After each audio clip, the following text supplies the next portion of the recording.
Ladies and gentlemen, I am Michael, and you're watching ECLECTICKA. We have Charles, we have Drew, and we've got CC. How you guys doing today? Let it all soak in. Week of movie events that's gone down this weekend, so let's go. Yes. So, this is part two of our race versus geek media conversation. And what better to start out with Get Out, the new film by Peele. Couldn't get that out there. Yeah.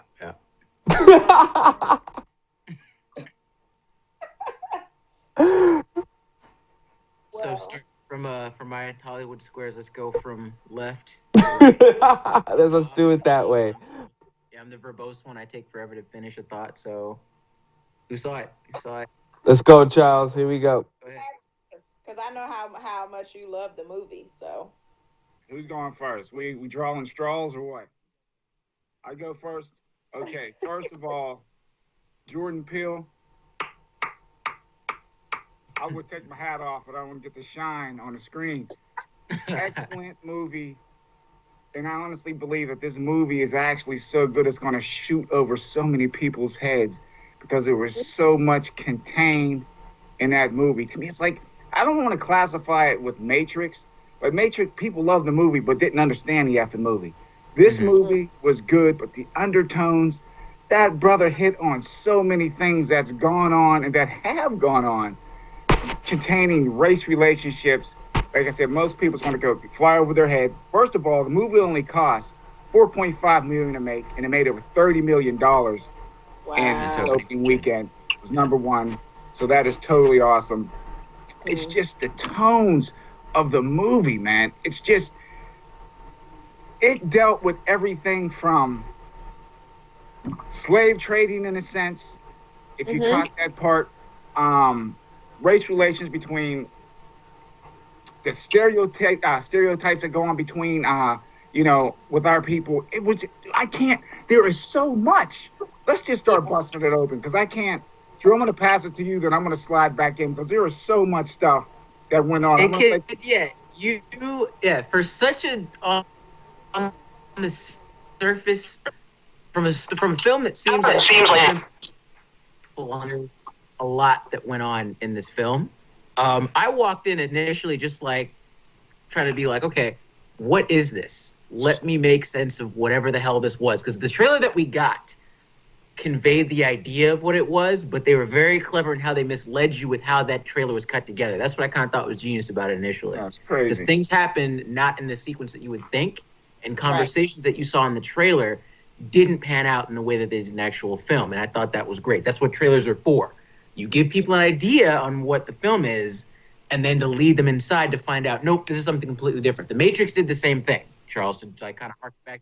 Led by the you felt misled by the trailer? I thought exactly what I expected was going to be in there. There were some twists, of course, but in general, yeah. I say misled because the conversation that Daniel Kaluuya, great actor, that dude like conveyed emotion, but in a very restrained and real kind of way. He didn't overact. Not one time when he cried, you believed that he was crying. When he expressed a certain emotion, even if that emotion was just blind rage to the point of I have nothing left inside me, you believed it. He's a great actor, right? The conversation that he had with his best friend, who is the hero, in my opinion, of this damn Remember weeks and weeks ago we were talking about, dude, this is kind of like going against typical horror film logic, but also black folk logic, because if something seems shady in an area, black folks will be the first people to be like, yo, we need to get out of here because something is wrong. They made you think that Chris, who's Daniel Kaluuya's character in this, that he was just kind of being on some, but it's totally cool, nothing's wrong. And the friend is like, bro, what are you talking about? They totally faked you out in that conversation in the trailer. The conversation that they have in the trailer is totally different than the one that they have in the film, to where you know that Chris is not an idiot. He knows it's up. The minute that he gets there and sees that something is off, he's like, no, I think something is wrong. I'm going to try to sit up there and pan things out. I think stuff is going. We're leaving, okay? Right. That it was genius how they did that to me. Overall, the pacing was great. The cinematography, it wasn't mind blowing, but there are certain shots that they get, like when they go to the sunken place, Charles. When you just see him just kind of like drifting down, there's that was actually that was. It was like primitive, really. Well. That was primitive, but it worked. It didn't overdo it. It was perfect for that movie. You know what I mean? And said it. And on the race relations thing, kind of getting back to the point of it, this movie says a lot without saying anything at all in some cases, and I think that is probably the film's shining element to it. It kind of just conveys the message that when it comes to race relations and racism in this country, it's not someone blatantly just chasing you off their lawn with a shotgun, waving a burning cross. It's not. We're not in that era. We're not in the Emmett Till era of racism and race relations now. We're in the very passive-aggressive smile to your face, while low-key giving you these very subtle jabs. You know, hey, so, you're in college.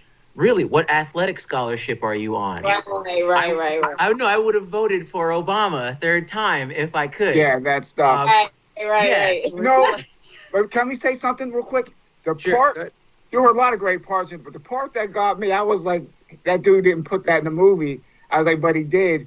Is when you see the portrait of Chris up on a tripod, and then it pans out to the crowd, they're literally bidding on him.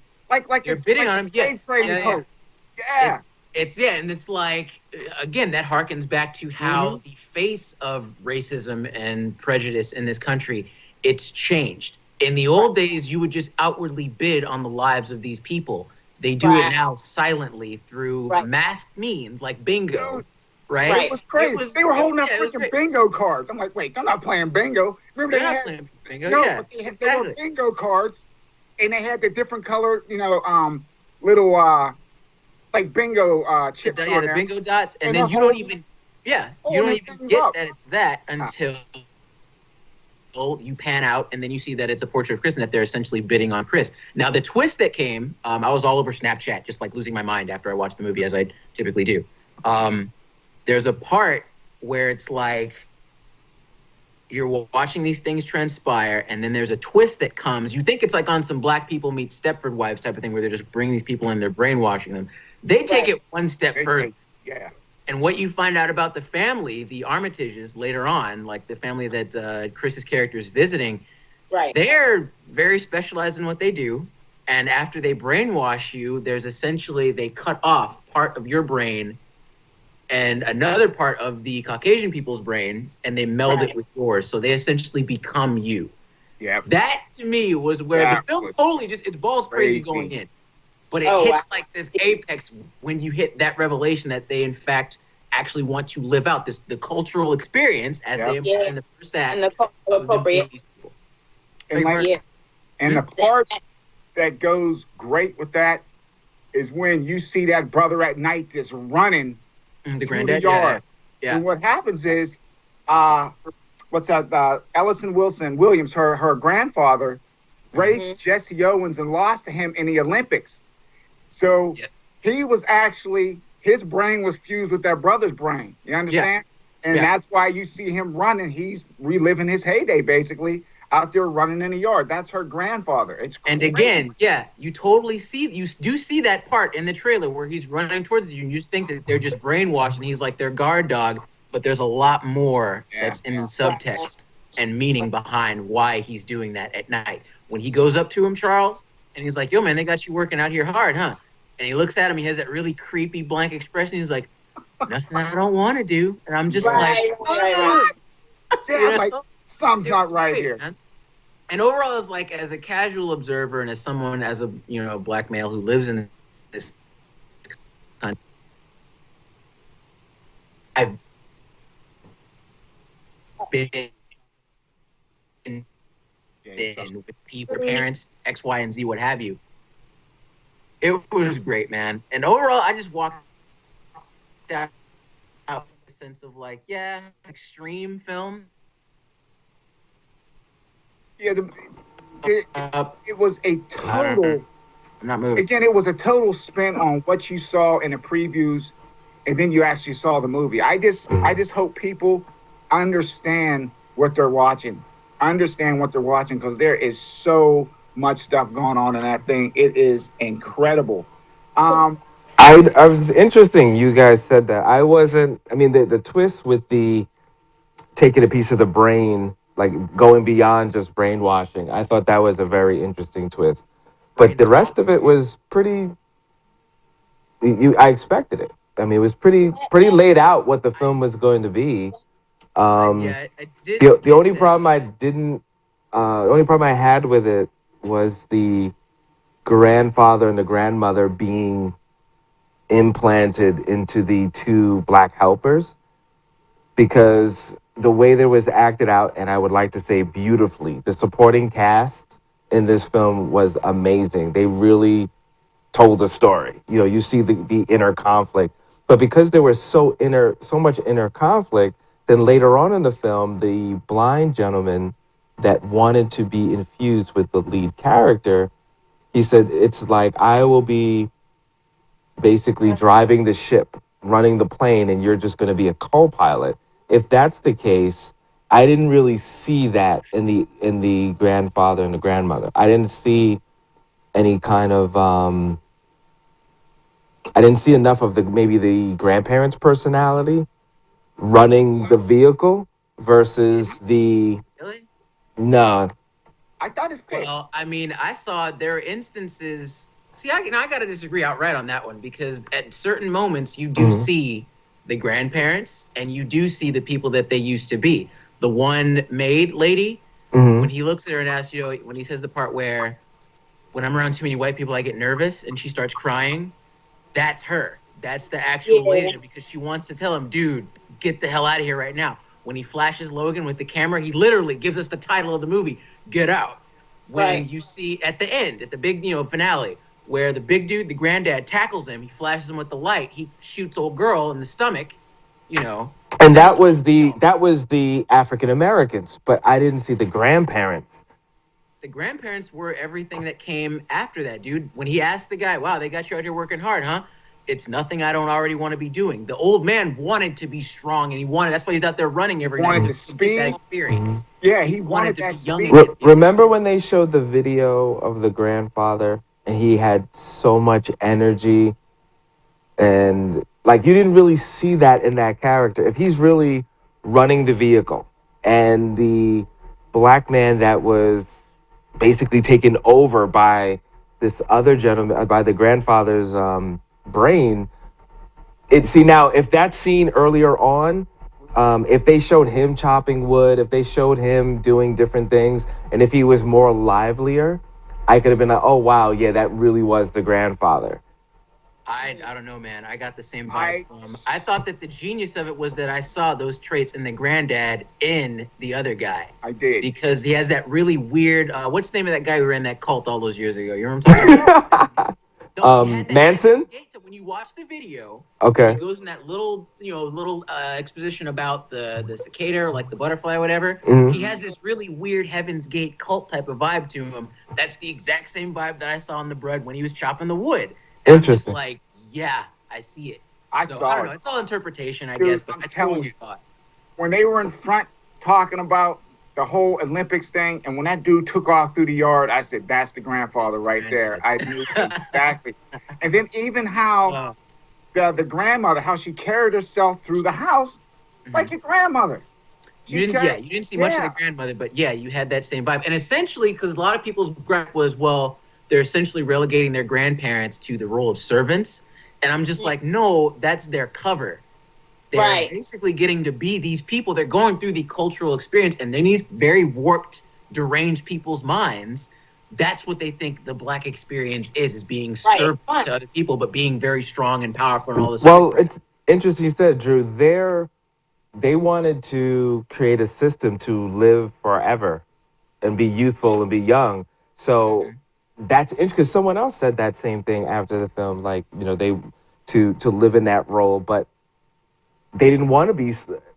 They were so much in the slave servant vibe Mhm. that I didn't get any feel. Because even when she was being looked at from the window and she was Mhm. looking at her appearance, Mhm. you know, and combing her hair, it was I got the impression that she never slept at all. I got the impression that they were always working. So it really drew this picture of they were just slaves that were always working, always on. And even there was a part where the mother said, "Oh, you're not feeling well. You need to rest." We go rest. Yeah. Well, You there's know. another thing you could look at it as well, that they were enjoying the youth that they had. I Yeah. mean, if you have all that energy and all that stuff, you're not going to waste it being in the bed. You'll be up all night running, doing what you have to do. It's like you're Mhm. enjoying You get like a that, second that chance sense to of do youth. everything. Yeah. And there's again, it's a cover, guys. Think of it as like really extreme, messed up role playing. Yeah. No, you already know if they got like the low key freak chick up in there that had the Mhm. one bred Logan, that she was basically just using him as like a sex slave. You even had that really weird, creepy cuckold moment where you got the old dude who's sitting in he's like in the wheelchair and he's got like the oxygen thing on him. Right. And the girl's like all grabbing on Chris's arm. It's like, oh my God, you're so fit.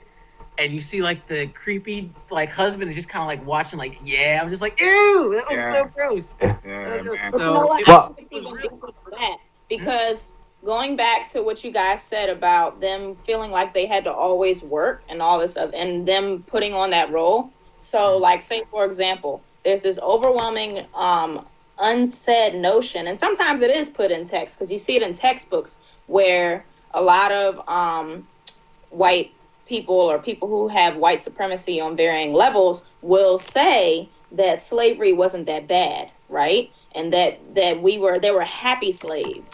So I think that based on what you guys are saying, that it seemed like these people were in these shells trying to convince themselves that they liked doing this shit, when in actuality, excuse my French, when in actuality they did not like doing it. And they were probably like juggling, like, what am I doing? Like, I thought this was supposed to be enjoyable, but it's not really. And but my privilege says that it is, but I'm living in this shell. And I'm glad, I'm totally glad you took it that route, Cece, because the notion of the happy slave, whatever that is, that is the mentality that these people had. First of all, we're dealing with people who don't operate on, I guess, what you call a normal line of thinking. They're not normal. They're very much abnormal, and they're very like revolting, disgusting, sick people. So you're not going to get logic when it comes to, oh, I'm going to walk around as this person. Oh, I get to do whatever I want, but I'm also playing a role. You're not going to find like rationality in people that are willing to sit up there and chop a part of their brain out and put it in another person to get the cultural experience. So that gripe, it's not that it's not a legitimate gripe to have, Seven, but I feel it's kind of like it gets a pass just because of the people the characters that we're dealing with, and the motive, what you would call it, as to why they were doing what they were doing. I totally give it a pass. Now, one of the characters that I don't even think needs a pass was the gentleman with the older woman, who I was trying to figure out for the longest time, why is this woman, like the gentleman that they kidnapped and they brainwashed him, as far as what we thought. And we were like, well, what is this? Why is she so affectionate towards this guy? In fact, I have a picture of the character. I know why. Yeah, and it was like, oh, okay. Well, we know they make it pretty clear why. well, but also it makes sense that, oh, why is he with this woman? And then as you watch the whole film, you go back in time and say, oh, maybe that was her husband that got sick or died or something. And he played it really well because he acted like an old man. Logan, Logan, you know, whoever was riding in Logan's body, I'm pretty sure it was like either her husband or like a boyfriend of hers. But Logan, the guy that played Logan, he's kind of like a hidden gem in this movie, because he does this really weird, like, astute dude type of role where he's like, his voice has these awkward inflections. Kind of reminds me of Dave Chappelle in certain instances. I don't know why. Definitely does. But see, but not how that was written was flawless. How that was acted out and directed out, because that would legitimize the flaws in the grandfather and the grandmother, because it made sense. Now you look back, it's like he did carry himself like a man that might have been raised in the 30s and like born in the 30s and 20s. Like he seemed like it. His posture, Dress. A lot of things made a lot of sense, and of course how he dressed too. Yeah. You know, this can actually go a step further, Um, and this was definitely in there. I don't know if you guys have saw it. This girl, they've been saying this for years. First of all, you know, black males, Mhm. they've been experimenting on us for years. Mhm. Brothers come up missing. They're taking their organs, selling them to people, doing all kind of stuff. I believe that undertone was in there too. Yeah. To kind of shed light on that whole thing that's going on. Yeah. So It's actually been that's actually indicative of both because that's actually how gynecology got started as a science, was they were experimenting and mutilating slaves, you know, not using anesthesia. And J. Marion Sims, actually, if you look him up, very controversial figure who is the father of gynecology. Yeah, that guy, real horrific stuff he was into. That Yeah. guy. so it's Can I a lot of stuff in there, guys. can I like kind of just take it back and just be immature for a moment? uh-oh. Can we just take a moment to appreciate Uh, how low and evil the girlfriend turned out to be? First of all, you guys give me a round of applause for calling it, more or less calling it, that she was in on it before we even went Yeah, into you the did movie. say oh, yeah, definitely. Thank you. Oh, But wow. I was even shocked in that regard because I tried to give her the benefit of like, all right, they're brainwashing her. They sit up there. No, they give her this innate predilection for black men. They send her out into the world, bring some cutie back home to us, right? And then they brainwash her again and have her do it all over again. It wasn't even that deep. They took it one step further. It was like, no, she's just down for the cause with her family. And she's just a hardcore sociopath. I'm just like, oh my God, I've known so many females like this. Oh my goodness, this is insane. But it was so great. That chick that played her character, excellent job when she's on the phone with the dude's best friend, who's like the Supreme G, TSA, the situation is handled. How she's able to like emote through her voice, but you just see her face and there was just nothing there. Yeah. There was just nothing. I'm just like, oh my, how many times have I pictured having a conversation with a girl who's exactly like that? Wow. And it was great. You were one of my favorites. That's going to haunt dudes for years to come. It's going to make a lot of dudes think twice about being with a white girl. Well, no. And here's the thing about that. Let me stop you right there, Seven. It's not a black thing. It's not a white thing. It's a people thing. Because my personal belief is that like who you like. I don't care. Black, white, Asian, green, what have you. That's the person that you like. That's the person that you like. People that irritate me and get my dandruff are the people that sit up there and make the person's race the core reason, like it's some sort of prerequisite. Must have this many European features to be considered for chemistry or a connection or whatever crap it is. I'm like, that is what really tripped me out because I've known people that are like that. Seven, you and I mutually know people that are like that. But bum crash. Shots Shots fired. I'm gonna have to say something to Seven on that one.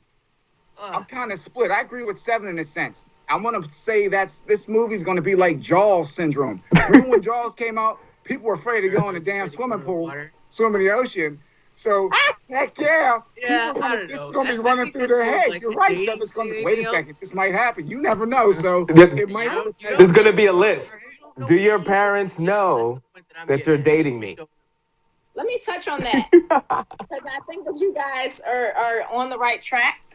I think that part of the movie kind of speaks to this bigger notion of the Eurocentric beauty standard and the stereotypes that are revolved around white women, especially, and the stereotypes about white women are overwhelmingly sexist at its core, right? Because they're angelic, they're innocent, they can't, they don't mean any harm, and we have to save them from the evil black men who are going to ravish them and all this other, crap that they kind of. Yeah, yeah. Just to interject something to that, though, CC, that goes both ways. Oh yeah, for sure. The idea of the white men as well. I call it being a cockophile. That's apparently I think I coined that phrase, cockophile. Someone who has a natural predilection for just European or Caucasoid features. That's a thing. Like I believe that. People I know who have known base who they do or don't date on how straight their hair is, how light skinned they are, that, and dudes like me are just like, oh, I like you, but no. Right, but that's a real thing. I say all that to say that people get so caught up in the hype of the Eurocentric beauty standards that they will ignore or often ignore glaring red flags that are right in front of them, like just like with, and I know he's gonna have a fit when I say this, but Charlemagne the God with his whole thing with Tommy Loren. And it's like, dude, it's Tommy Loren. Like, she's a horrible person. Why are you sitting here saying that there need to be more black women like her? And, you know, why haven't black women created a platform and you're making her seem like this great person when she's really a horrible person? But just because she's cute and blonde, you want to come to her defense, basically. Oh, okay. All right. You know, yeah, Charlamagne's on some other stuff. I don't know that dude personally, but he says things that I feel are purposely divisive. Not even because necessarily he believes it, but because that's just, he knows what people are, it's going to elicit an emotion, it's going to coax a reaction out of people. So when it comes to that little thing, dude, yeah, people are just like straight up Anglophile and some, you know. I think he's just like any other human being where he forms his worldviews based on his personal experience and not based on research, statistics, and all that other stuff. Yeah, which to a degree is understandable with people. Like in this film, they're basing it on like, you know, their personal experiences. That's really all you have in certain instances. But it can affect your worldview. If you're a person that only dates a person because they look a certain way, guess what? You're a joke. If you're basing someone who you love, quote unquote, on how like light skinned they are, how straight their hair is, you're a joke. And we're going to end here, but we're going to do a part 3. So we're going to do a part 3. So I am Michael 7 Michael. We've got CC the Geek. We've got the man, the Sensei Vegan, otherwise known as Charles. And we've got the #1 guy on the West Coast, our man Drew. That can't be me. I'm just the internet's earliest nerd. Get out. We'll see it. It's a good movie. It's a scary movie. It'll make you... Stay woke.